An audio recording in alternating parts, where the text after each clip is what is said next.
그래서 만불이 뭔가 더 많아 보이긴 하거든요. 음, 어쨌든 돈을 못 줬죠. 없으니까. 그랬더니 그 한국인 브로커가 저희 일행이 7명인가였는데 캄보디아 프놈펜에서 다음 장소로 이동해야 되는데 캄보디아 주재 북한 대사관에 저희를 이제 넘겨버린 거예요. 아이고야. 네. 예, 이게 딱 전형적인 그 사례인 거예요. 탈북 브로커들이 이 탈북하고 있는 과정에 있는 그 가족을 이제 미끼로 한국에 있는 이 탈북민들에게 돈을 더 요청하는 거예요. 안 주면은 이렇게 하겠다 이런 식으로. 안녕하세요. 북한 제임스 이정철입니다. 분단위스 파헤치기 시작해 볼 텐데요. 제 옆에는 조경일 작가님 나와 있습니다. 안녕하세요. 네, 안녕하세요. 피스아고라 조경일입니다. 네. 오늘 주제는 저희가 그 탈북민 브로커 사기에 관해서 얘기해 볼 텐데요. 얼마 전에 기사 보니까 이 탈북민 출신 A씨가 같은 탈북민한테 이 사기를 쳐가지고 돈을 뜯어낸 소식이 있었는데 혹시 뉴스 보셨나요? 네, 저도 뉴스를 봤는데요. 사실 뭐 그동안 뭐 가끔씩 이렇게 이런 비슷한 이 뉴스가 나왔었어요. 예, 그래서 좀 안타까운 거죠, 이거는. 안타깝고 정말 음, 화가 나기도 하고 예, 좀 그렇습니다. 네. 어, 보도에 따르면 이 탈북민 A씨가 브로커로 위장을 해가지고 1억 3천만 원을 챙겼다는 얘기인데 혐의인 거죠. 네, 조금 더 자세히 살펴보니까 이 가해자가 피해자 탈북민을 속여가지고 그렇게 돈을 뜯어냈다는 혐의인데 작가님도 같은 탈북민이다 보니까 아시겠지만 이 같은 사기가 좀 발생하는 이유가 뭐라고 보세요? 일단 탈북민을 한국으로 데려오는 과정에서 이제 비용이 필요하니까 또 데려오는 음, 과정에서 브로커가 필요한데 브로커들이 돈을 받고 이렇게 터미들을 데려오고 있잖아요. 이 과정에서 뭐 사기가 생기기 매우 쉬운 상황이거든요. 그렇다 보니까 이 브로커 역할을 할 수 있는 것도 사실은 그런 내막을 잘 알고 있고 또는 경로에 대해서 잘 알고 있는 탈북민들이 이제 할 수밖에 없는 것이고 또 가족을 데려오고 싶어 하는 마음이 간절하잖아요, 탈북민들이. 그러니까 돈을 조금 더 많이 줘서라도 데려오고 싶어서 브로커에게 돈을 주고 데려오는 건데 이거는 참, 인간에 대한 예의가 아니다라고 저는 생각해요. 이게 네. 사실 탈북민들이 한국에 와서 이제 새롭게 정착해서 사는데 돈도 없잖아요. 가진 것도 없고, 그렇죠. 예, 네. 온전히 헤어진 가족이 보고 싶어서 그리워서, 있는 돈 없는 돈 다 끌어 모아서 이제 브로커한테 줘서 가족을 데려오게 하는데, 브로커가 그 돈을 이제 낚아채서, 자기가 이제 사기 쳐먹는 거잖아요. 그러니까 제가 음, 제가 제일 나쁜 놈들 중에 어떤 놈이 제일 나쁘다고 생각하냐면요. 힘없고 가난한 사람들을 등쳐먹는 놈들이 가장 나쁜 놈들이라고 생각해요.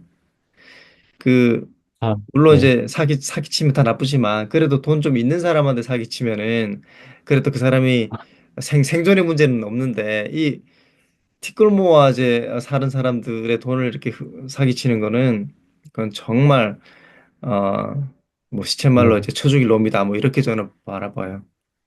네, 물론 사기치는 건 다 똑같이 잘못된 일이지만, 네. 작가님 얘기를 이해는 했습니다. 네. 네, 그래서 더 안타까운 게 제가 기사 내용을 보니까 협박도 했대요. 돈을 보내지 않으면 이 가족을 중국 공안에 넘겨 북한으로 보내겠다. 이런 협박도 했고, 그러니까 그거잖아요. 저희가 브로커한테 돈을 줘서 가족을 탈북시키려고 하면은 그 브로커를 믿어야 되고, 또 돈도 보내야 되고, 근데 그 중간에서 브로커가 협박을 해가지고, 너희 가족 내 손아귀에 있는 거니까 돈을 안 보내면 협박을 할 수 있잖아요. 그러면 그 협박에 넘어갈 수밖에 없는 거죠. 그렇죠. 바로 그 지점이에요. 참 무서운 얘기이긴 한데, 그렇죠. 사실 저도 그 케이스의 피해자예요. 아, 어, 일단 제 얘기를 먼저 말씀드리면, 저는 이제 어머니가 먼저 한국에 오셨고, 어머니가 제 브로커 네네. 비용을 다 이제 대셨단 말이죠. 근데 이 탈북이라는 게 계획처럼 이렇게 일사천리로 다 되는 게 아니에요. 중간에 이제 다 잡힐 수 있는 위기도 있고, 시간이 지체가 될 수도 있고, 다양한 수많은 가능성이 이제 있기 때문에 그래서 이제 그렇죠. 위험한 과정인데 저는 이제 베트남에서 건너다가 또 저 일행이 잡히기도 했고 흩어지기도 했고 다시 중국에 들어갔다 또 다시 나오고 이런 과정이 있었거든요. 그러다 보니까 제 그 탈북 과정이 좀 길어졌어요. 위험해지고. 음, 그렇게 어찌어찌 해서 이제 캄보디아까지 갔는데 캄보디아에 있는 브로커가 한국인 사장이었어요. 한국에서 현지에서 활동하고 있는 사람인데 그 브로커 역할을 해주는 거죠, 가운데서. 근데 제가 오는 과정에서 막 시간이 지체가 되고 이러니까 그 한국인 브로커가 제 어머니에게 만 불을 더 달라. 그게 벌써 20년 전인데 당시 만 그렇죠. 불이면은 저희 어머니가 한국에 온 지 1년 반밖에 안 됐었기 때문에 이미 저한테 1,000만 원 정도 이상을 썼는데 또 함께 왔던 일행 한 명 브로커 비용도 저희 어머니가 뭐야 이제 내준 상황이었고 근데 시간이 지체되고 막 그런 이유로 만 불을 더 요청하니까 저희 어머니가 줄 수가 없잖아요. 일단은 네.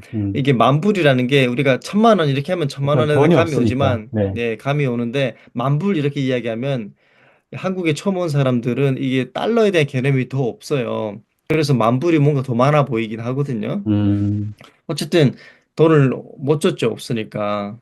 그랬더니 그 한국인 브로커가 저희 일행이 7명인가였는데 캄보디아 프놈펜에서 다음 장소로 이동해야 되는데 캄보디아 주재 북한 대사관에 저희를 이제 넘겨버린 거예요. 아이고야. 네. 예, 이게 딱 전형적인 그 사례인 거예요. 탈북 브로커들이 이 탈북하고 있는 과정에 있는 그 가족을 이제 미끼로 한국에 있는 이 탈북민들에게 돈을 더 요청하는 거예요. 안 주면은 이렇게 하겠다 이런 식으로. 근데 그렇게 했고 저는 실제로 캄보디아 주재 북한 대사관에 넘겨졌거든요. 예. 그래도 아이고. 네. 구사일생으로 이제 어 한국에서 국정원인지 뭐 외교부인지는 정확히 알 수 없지만 어느 쪽이 됐든 간에 네. 비공식적인 채널이 있죠. 네. 예, 역할을 해서 제가 한국에 오게 됐는데 이런 사례가 사실은 굉장히 많습니다. 이게 뉴스가 안 됐을 뿐이지 굉장히 많아요. 특히 이제 어 탈북민들이 브로커를 많이 하다 보니까 탈북민들이 그 내막을 잘 알거든요. 이 사람의 그렇죠. 간절함을 네. 이용해서 돈을 이제 받아먹고 그래서 저희 어머니도 그 브로커 비용을 막 여러 번 대줬다가 막 못 받고 사기당하고 이런 경우가 많고 이 음. 탈북민 사회 안에 내막을 들여다보면 굉장히 많습니다. 그래서 막 서로 막 압류하고 막 고소하고 막 이런 것들이 많이 있습니다. 네, 그래도 다행히, 한국에 와가지고 천만 다행입니다. 네. 네, 저도 탈북민이다 보니까, 예, 그런 사기당한 얘기를 많이 듣긴 하거든요. 그리고 실제 저희 엄마도 사기당해가지고, 예, 구출을 못한 적이 있는데, 아무튼, 이 모든 그 탈북 브로커가 다 사기꾼인 건 아닙니다. 네. 네, 그 중에는 그 소중한 가족을 데려오기 위해서 노력하는 사람들도 많고, 네, 그 중에는 이번에 뉴스에 난 것처럼 또 사기를 치는 나쁜 사람들이죠. 네. 브로커들도 많은데, 작가님 얘기 듣고 나니까 네, 이번에 사기당한 B 씨 같은 경우도 이 생활고를 겪고 있었지만, 지인들한테 돈을 빌려서까지 또 집 보증금을 빼서 이 탈북 A 씨에게 건넸던 거거든요. 네, 그럼에도 불구하고 사기를 당한 거죠. 네, 맞습니다. 사실은 탈북민들에게 이 가족을 데려오는 것은 정말 중요한 문제거든요. 네, 그렇죠. 어, 네, 그리고 그렇지만 이 탈북 브로커들은 사실은 탈북민들이 가장 잘 할 수 있기 때문에 결국은 탈북민 브로커들을 이제 이용해서 데려오는 건데 그래서 무사히 데려오는 사람들도 많이 있고 또 그중에 또 이런 사건들도 있는 것인데 저는 좀 탈북 브로커들이 좀 정직했으면 좋겠다. 예, 음, 이게 삶과 죽음을 오가는 문제잖아요. 이런데 이제 돈을 위해서 이런 사기를 치거나 또 가족을 협박하는 이런 건 없었으면 좋겠다는 생각이 들고요. 어쨌든 네, 그럼에도 불구하고 이런 탈북 브로커 역할을 해주는 또 사람들이 있기 때문에 가족들이 오는 것이니까 이것을 조금 더 우리가 안전하게 할 수 있는 이런 장치들을 만들었으면 좋겠다고 생각해요. 네, 가령 어쨌든 중국을 벗어나서 제3국에 있는 탈북민들에 대해서 저는 이제 뭐 외교부는 그 외교관들이 외부에서 활동할 수 있는 활동 비용도 제공이 되고 있는데 저 외교부에서 좀 더 적극적으로 제3국에 있는 탈북민들에 대해서 이런 보호의 역할 이런 것들을 좀 더 이제 적극적으로 해줬으면 좋겠다라고 생각해요. 그렇게 음, 되면은 우리가 사실 탈북민들이 1년에 뭐 200명 정도밖에 안 되거든요, 지금. 그 정도의 역할을 조금만 해줄 수 있다면은 이 가족을 데려오는 일에 있어서 아마 큰 도움이 되지 않을까 싶습니다. 네, 자연스럽게 제도적 차원에서 좀 보완할 부분에 대해서 얘기해 주셨는데, 그런 개인적인 차원에서 이 같은 사기를 방지하려면은 좀 어떤 게 필요할까요?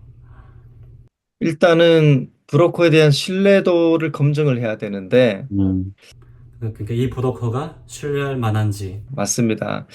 음, 저도 항상 이렇게 북에 있는 가족과 연결하는 것을 저렇게 멈칫했던 게 괜히 잘못 연결했다가 그 가족이 위험해질 수가 있거든요. 네. 근데 이게 사실은 실존하는 위협이기도 한데 우선 브로커에 대한 검증이 필요하고 브로커가 정말 자기와 같은 심정으로 해줬으면 좋겠어요. 예, 음, 근데 좀 나쁜 브로커들이 좀 있고 또 상황이 여의치 않아서 뭐 발생한 사건들도 있지만 저는 기본적으로 브로커들이 남아있는 가족들을 데려오는 것에 있어서 자기처럼 해줬으면 좋겠다라는 생각이 좀 들고 음, 또 가족을 데려오고자 또 연결하고자 요청이 필요한 탈북민들 같은 경우도 조금 더 이제 심사숙고를 해서 했으면 좋겠다 이런 생각이 듭니다. 중간에 또 협박을 하면은 어쩔 수가 없잖아요. 이 가족의 그 생명이 그 사람들한테 지금 있는 거니까 참 어렵네요. 네, 그 사람을 신뢰할 만한지 아닌지를 그 판단하는 게 쉽지가 않기 때문에. 예, 뭐 또 브로커 입장에서도 막 중간에 막 제 같은 경우처럼 막 음, 일행이 흩어졌다가 막 잡히고 다시 나오고 이런 과정이 있으면은 뭐 비용과 시간들이 좀 들기도 할 거예요, 현실적으로. 예, 하지만 이게 탈북민들한테 돈을 더 음, 달라 이런 이유 때문에 그렇다고 해서 탈북민들이 돈을 더 줄 수 있는 형편이 아니잖아요. 그래서 이게 네. 사실은 문제가 음. 되거든요.